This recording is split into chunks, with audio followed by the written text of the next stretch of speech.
നമ്മുടെ നാട്ടിൽ കുറച്ച് നാളുകളായിട്ട് അല്ലെങ്കിൽ നമ്മുടെ നാട്ടിൽ ഈ ഇടയ്ക്ക് മാധ്യമങ്ങളൊക്കെ നിറഞ്ഞിരിക്കുന്ന ഒരു പ്രധാനപ്പെട്ട ഒരു വാർത്തയാണ് കൊലപാതകങ്ങൾ. ഇപ്പോൾ ഈ ഇടയ്ക്ക് തന്നെ ഒരു വ്യക്തി അദ്ദേഹത്തിൻ്റെ ബന്ധുക്കൾ അതുപോലെ സുഹൃത്തുക്കളൊക്കെ ആയിരിക്കുന്ന ഒരു 5 പേരെ കൊലപ്പെടുത്തിയതിൻ്റെ വാർത്ത വന്നു.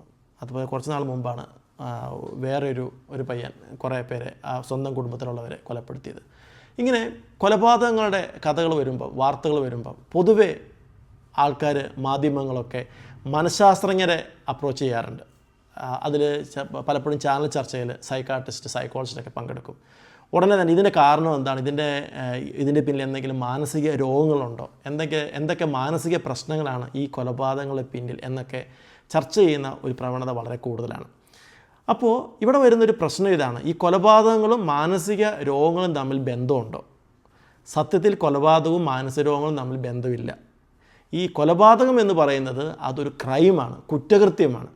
അവർക്ക് അവരുടേതായ മാനസികാവസ്ഥയുണ്ടാവും, എല്ലാവർക്കും അവരുടേതായ മാനസികാവസ്ഥകളൊക്കെ ഇല്ലേ എന്ന് കരുതി അതെല്ലാം കൂടെ രോഗവുമായിട്ട് ബന്ധിപ്പിക്കേണ്ട ആവശ്യമില്ലല്ലോ. അപ്പോൾ ഇവിടെ മാനസിക രോഗങ്ങളാണ് ചില കൊലപാതകങ്ങളെ പിന്നിൽ, മാനസിക രോഗങ്ങളാണ് ചില കുറ്റകൃത്യങ്ങളെ പിന്നിൽ എന്നിങ്ങനെ ഉള്ള ഒരു ചിന്ത ഉണ്ടാക്കുന്ന ഇതൊക്കെ കാരണമായിട്ട് മാറും.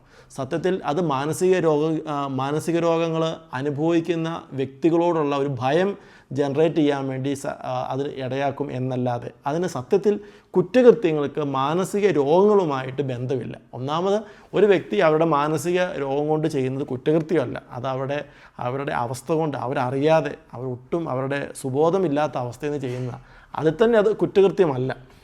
രണ്ടാമത്തെ കാര്യം, ഇനി ഈ കുറ്റകൃത്യത്തിന് പിന്നിലുള്ള മാനസിക അവസ്ഥ എന്താണെന്ന് അന്വേഷിക്കുന്നതിൽ തെറ്റില്ല, പക്ഷേ അതിനെ മാനസിക രോഗവുമായിട്ട് കണക്ട് ചെയ്യരുത്. ഇത് പൊതുവെയുള്ളൊരു പ്രവണതയാണ്. ചാനൽ ചർച്ചയിൽ ഉടനെ ഒരു സൈക്കോളജിസ്റ്റിനെ വിളിക്കുക, പറഞ്ഞിട്ട് ഉടനെ പലതരം രോഗങ്ങളെപ്പറ്റി ചർച്ച ചെയ്യാൻ വേണ്ടി നോക്കുക. അപ്പോൾ ഇന്നേ വരെ കണ്ടിട്ടില്ലാത്ത ആളിനെ പറ്റി, ആ കൊലപാതകം നടത്തിയ വ്യക്തിയെ ഈ ചർച്ചയിൽ പങ്കെടുക്കുന്ന സൈക്കോളജിസ്റ്റോ കണ്ടിട്ടേ ഇല്ല, അറിയില്ല. അവരെപ്പറ്റി പലതരം ചർച്ചകൾ നടത്തുക, അയാളെപ്പറ്റിയുള്ള വിശകലനങ്ങൾ നടത്തുക.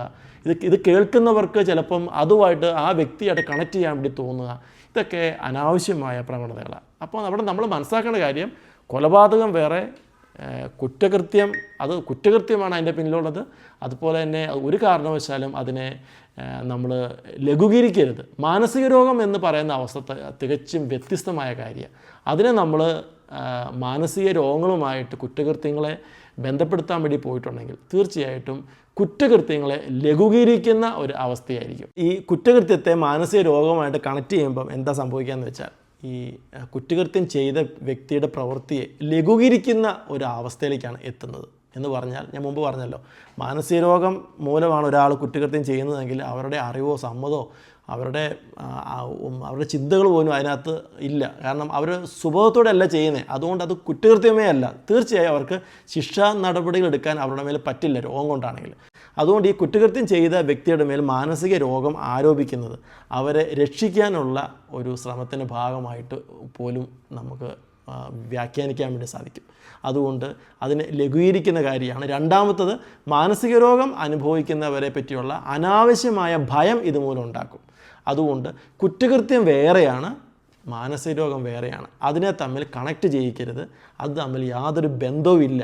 പലപ്പോഴും മാനസിക രോഗങ്ങളല്ല ഇത്തരം ഒരു കാര്യങ്ങൾക്കും പിന്നിലുള്ളത്. അതുകൊണ്ട് കുറ്റകൃത്യം ചെയ്യുന്നവരുടെ മാനസിക അവസ്ഥയുണ്ട്, അത് സെപ്പറേറ്റ് ചർച്ച ചെയ്യേണ്ടതാണ് അവരുടെ മാനസികാവസ്ഥ. പക്ഷേ അതിനെ രോഗവുമായിട്ട് കണക്ട് ചെയ്യിക്കരുത്.